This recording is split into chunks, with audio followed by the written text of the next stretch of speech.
Welcome to Baxter Bell Yoga. I'm Baxter Bell, and two quick things before we jump into our practice today. First, if you're watching this on YouTube and you find the video valuable, please like it.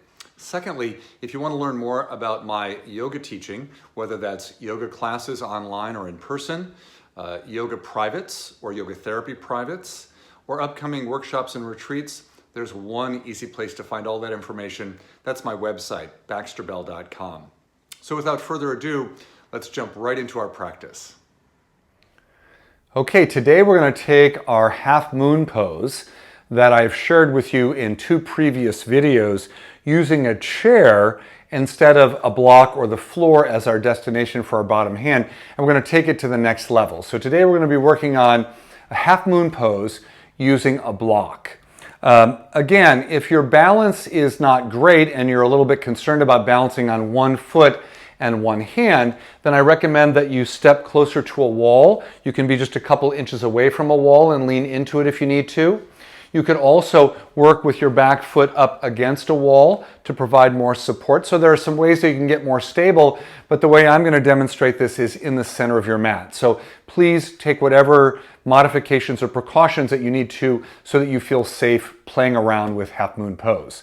One other thing I want to mention that's very important, and I did bring this up in the last videos, but I want you to see what I mean, is that when we take our block down to the ground, we're not placing it directly in front of that front foot. We're actually moving it a little bit toward the outside of that front foot so that we're actually not coming straight down, because when we come straight down, the body tends to swivel a little bit, and we really want to keep the body kind of like a knife's edge, nice and balanced side to side when we're working on that. So when you hear those words, take your block forward and a little bit to the outside of the front foot, that's what that refers to, okay? So I'm going to work on the highest height of my block.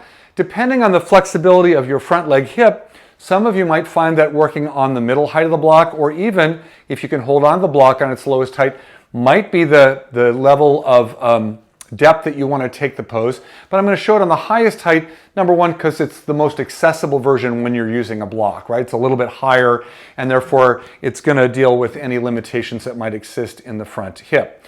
Because we're coming a little bit lower, our lifted leg may end up more parallel to the floor than it did when we were working on the chair. So with that, all that in mind, let's go ahead and, starting in the center of your mat in mountain pose, we're going to take the right foot and step it toward the right edge of our mat. So my feet are, I don't know, maybe 2.5, 3 feet apart, not super wide.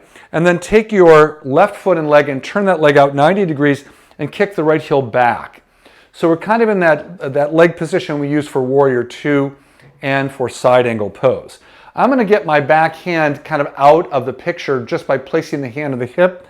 And then we're going to bend the front knee forward and lift the block and arm up, kind of ready for action. Now, there's a little shift that takes place in which I come off of my back heel and onto the ball of the foot so I can bring more weight into that front leg.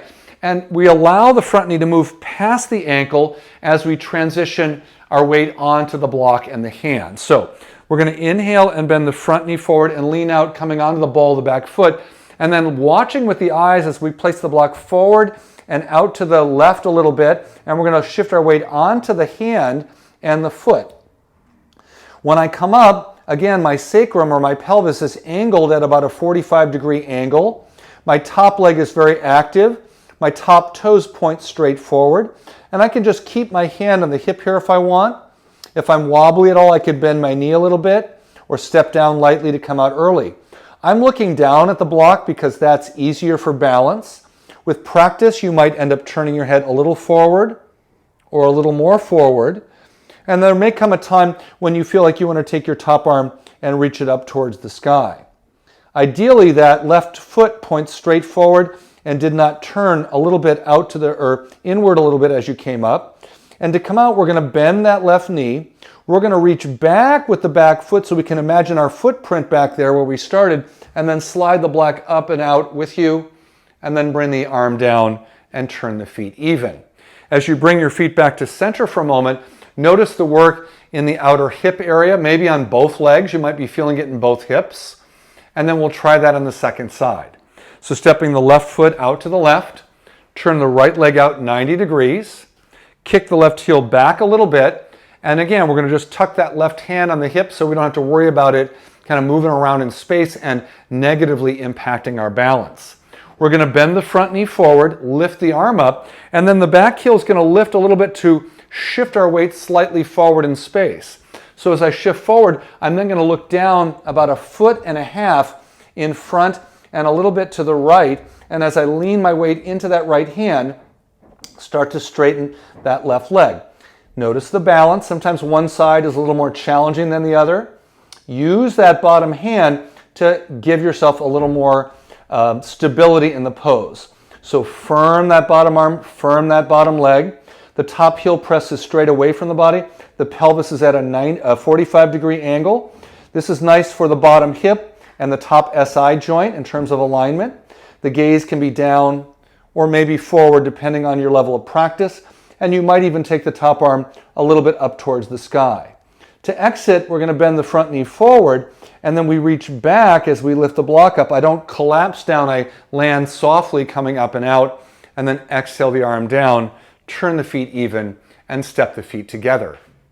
So that's the static or stable or held version of half moon pose using a block. If you use the block on the highest height and it becomes relatively easy for you, then challenge yourself by going to the next height of the block and then the next height of the block and maybe eventually without using any prop at all.